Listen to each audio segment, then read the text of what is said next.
It's Valentine's Day, 2026. You're on a boat somewhere off the coast of Bali, one of the most beautiful places on Earth. The water is that impossible shade of turquoise. The sun is hitting everything just right.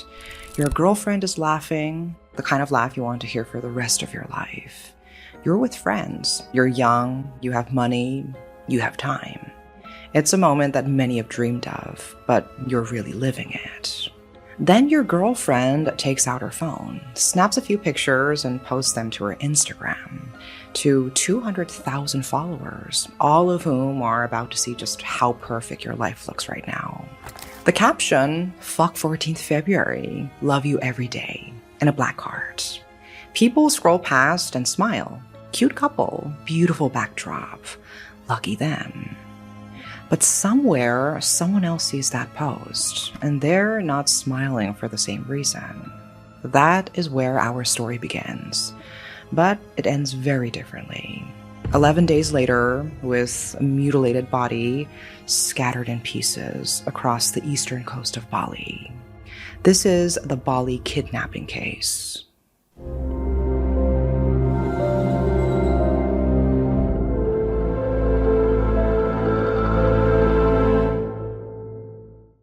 The young man on that boat was 28-year-old Igor Komarov from Ukraine. His girlfriend, Yeva Mishalova, is a beauty and fashion influencer, working as a model and documenting her life in real time for her loyal social media following. Every trip, every meal, every sunset. The two of them, along with a group of friends, had traveled to Bali for a vacation. Warm, beautiful, seemingly far away from whatever troubles they had back home. And for one afternoon, it was exactly that. But Valentine's Day would be the last day things felt normal for Igor Komarov. The very next morning, February 15th, Igor and his friends were riding scooters through Jimbaran, a beachside district popular with Russian and Ukrainian tourists. According to local outlet Kumparan, the group of four had planned to head up to a hilly area to learn how to ride. And it was a casual plan, simple, low stakes. Then, out of nowhere, a black Toyota Avanza and two motorcycles appeared and pulled in tight around them. A coordinated convoy moving with military precision. One of the friends, Alexander Yermak Petrovsky, saw what was happening in time and managed to slip through before they fully closed in. And he survived. Igor wouldn't. One moment, Igor was riding a scooter in the Bali sunshine. The next, he was gone. One of the other friends noticed Igor had simply vanished mid-ride. When Alexander reported the incident to the police, investigators immediately pulled up CCTV footage from around the area and found footage of the same black Avanza alongside two motorcycles, transporting Igor to a luxury villa in Tabanan on Bali's Midwestern coast. But when officers arrived at the villa, it was completely empty. No people, just a phone, a bag believed to belong to Igor, and traces of blood. Before we go further, we should ask the question, who was Igor Komarov? And why would anyone go to this much trouble to take him?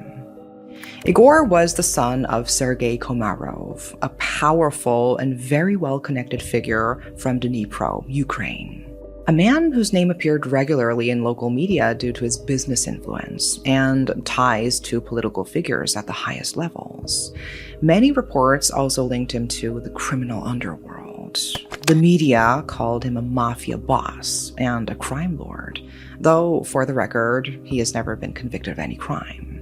Igor's friend, Alexander Yermak Petrovsky, the one who escaped, is said to be the son of another notorious figure, Alexander Narek Petrovsky, who has a similar reputation as Sergei Komarov. And with that context, suddenly, a romantic Valentine's Day Instagram post starts to look like it could be something else entirely. A breadcrumb trail. A gift to people who had already decided what they wanted to do with Igor Komarov. People who had been waiting for the right moment to find him somewhere far from home, somewhere isolated, somewhere he couldn't call in any favors. Yeva's post handed them exactly that, not just confirmation of the fact that he was in Bali, but his precise location within Bali, his itinerary, and the reassurance that he was relaxed and unsuspecting. And Yeva had even included a geolocation tag. Security experts have warned for years about the dangers of real-time posting. Igor's girlfriend, it seems, either didn't know or didn't take it seriously. Now, all of that could be chalked up to a tragic coincidence, but then the video arrived. In the days following Igor's disappearance, a disturbing clip began circulating through the Telegram channel MASH. Igor was barely recognizable. His face was swollen and covered with bruises. He had dried blood on his skin. His left arm ended not in a hand, but in a bandaged, bloody stump. The message was directed at his family, specifically his father. Igor stared into the camera and spoke for 3 full minutes with the careful, hollow tone of someone choosing every word under extreme duress. He said he was also force-fed drugs. In that monologue, Igor described the torture he had endured. His rib cage had been punched repeatedly. His legs were broken. Some of his limbs had been chopped off. He said the people holding him were connected to a Ukrainian criminal organization and had accused his father of having defrauded them, that Sergei Komarov had stolen $10 million from them, and that this was their way of collecting.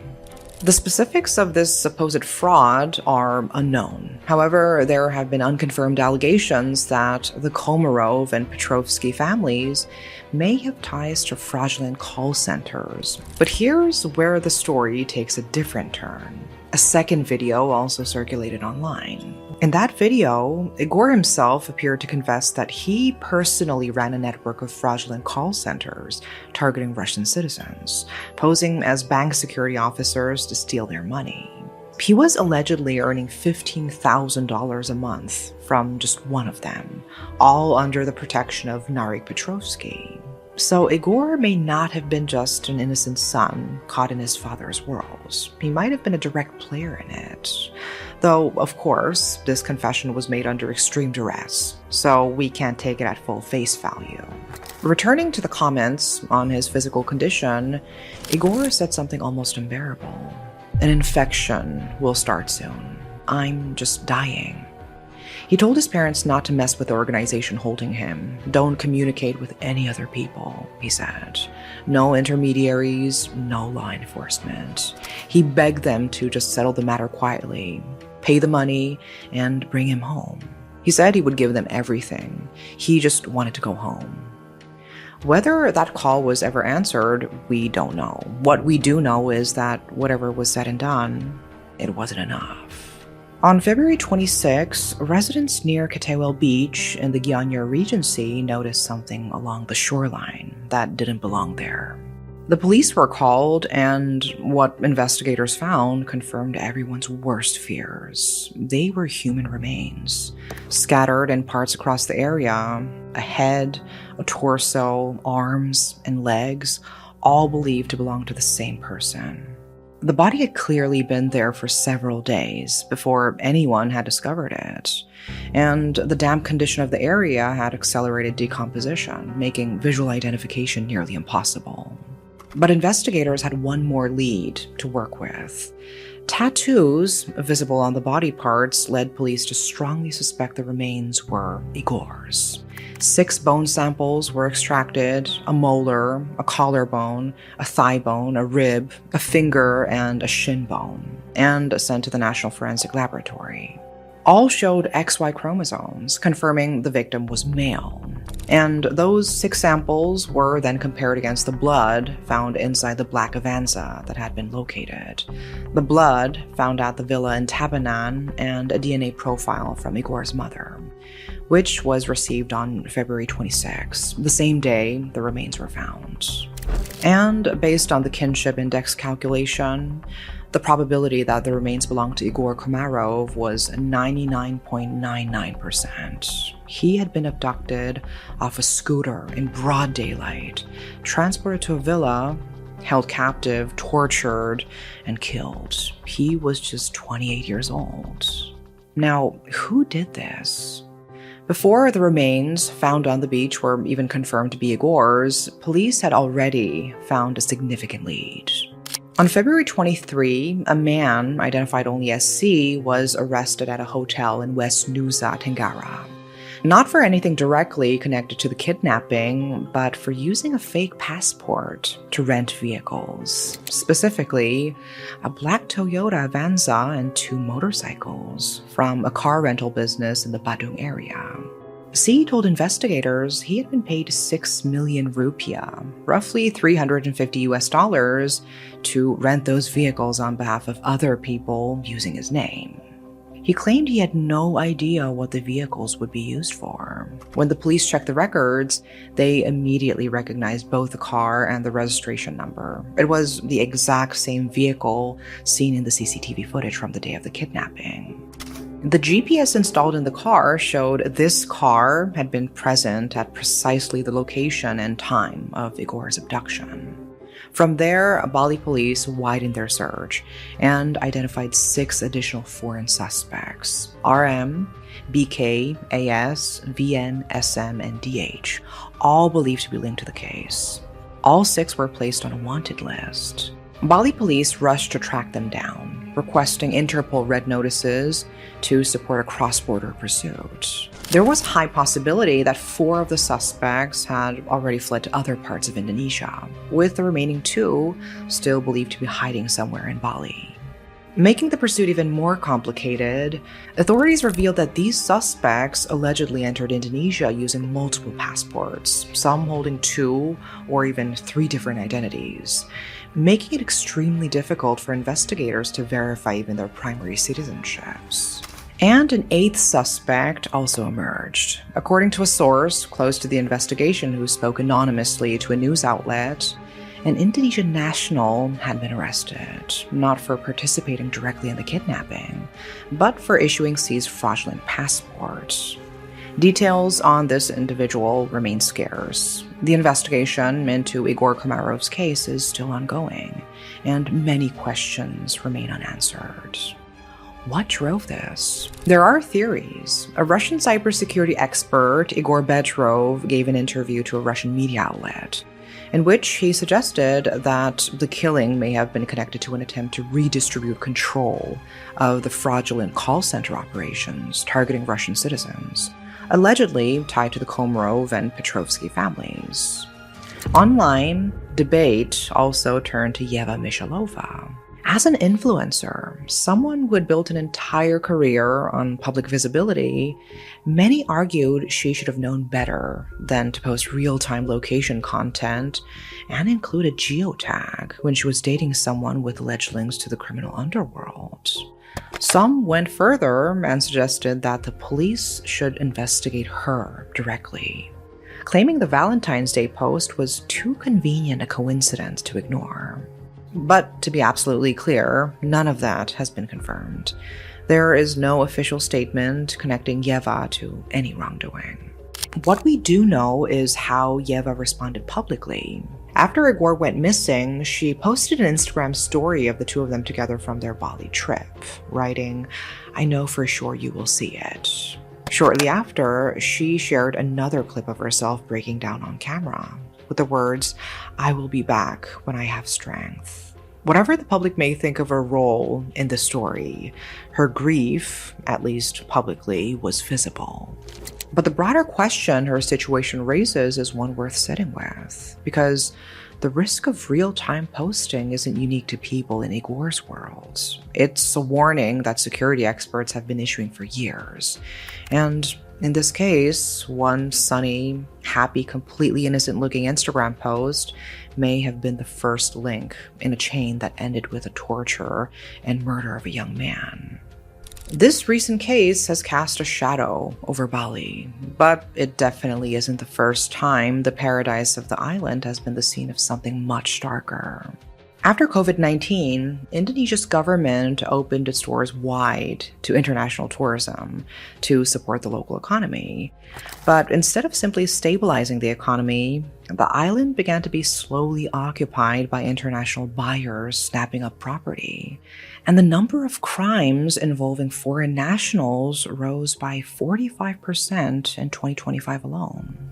One of the most shocking cases was the murder of 32-year-old Vivan Radmanovic, an Australian national. In 2025, the Bali District Court convicted 3 of his fellow Australians: Mevlut Chashkun, Paea E. Middlemore Tupou, and Darcy Jensen, in connection with his death. Radmanovic wasn't supposed to die that night. He was in Bali to celebrate hhis wife Jasmine Gordea's birthday. Just the 4 of them: Jasmine, her sister's partner Sanar Ghanim, and Vivan. They were staying at a villa with a perfect view, celebrating together, singing, laughing, and dancing. But the joy wasn't to last. In the middle of the night on June 14th, 2 masked gunmen barged into the villa and opened fire. The shots weren't random. The gunmen had a specific target in mind. Vivan was hit and killed. Sanar was shot and beaten, but survived. Jasmine hid under the bed covers. Her sister immediately ran outside, screaming for help. When Chashkun and Tupou were arrested first and questioned, they initially claimed Vivan's death was purely coincidental, not intentional, they said, just part of the chaos of the night. But if his death was an accident, then who was the real target? During the trial, both men confessed to the shooting and revealed they had been sent and paid by an Australian man whose identity they refused to give up. The goal was to threaten Sanar, who owed that man a significant sum of money. Tupou told the court he had entered the wrong room, mistook Vivan for Sanar, and then Vivan came at him with something in his hand. He said he had no choice but to shoot. 3 gunshot wounds, fatal. Chashkun, for his part, told the court he had been offered money and a free trip to Bali simply to threaten someone, and that by the time he realized the full scale of what he had agreed to, he felt he was in too deep, particularly after being instructed to pick up the handgun he would use. The 3rd man, Jensen, was found to have provided the logistics for the entire operation, organizing the vehicle used to reach and leave the villa, and arranging accommodation for the 2 shooters. Both Chashkun and Tupou offered apologies to Jasmine and her family in court. She was unmoved by their words. She wanted the maximum possible sentence, and under Indonesian law, premeditated murder can carry the death penalty. The prosecution pushed for 18-year sentences for the 2 shooters. The sentences handed down were 16 years each for Chashkun and Tupou and 12 years for Jensen. The reaction was swift and sharp. Jasmine's legal team publicly stated that the sentence revealed a deeply worrying gap between the severity of the act and the punishment imposed. They pointed out that while previous firearms attacks had occurred in Bali, this was on an entirely different level, a highly brutal, organized, premeditated operation. Sentencing the perpetrators of such a crime to only 12 years, they argued, gave Indonesia a bad image and sent the wrong message to the world, that Indonesia is willing to compromise when it comes to illegal use of firearms. Such a message, they said, that might taint Indonesia's name forever. The judge, for his part, stated the sentence reflected Vivan's role as his family's breadwinner, and the fact that his family had not forgiven the perpetrators for their loss. The sentence stood.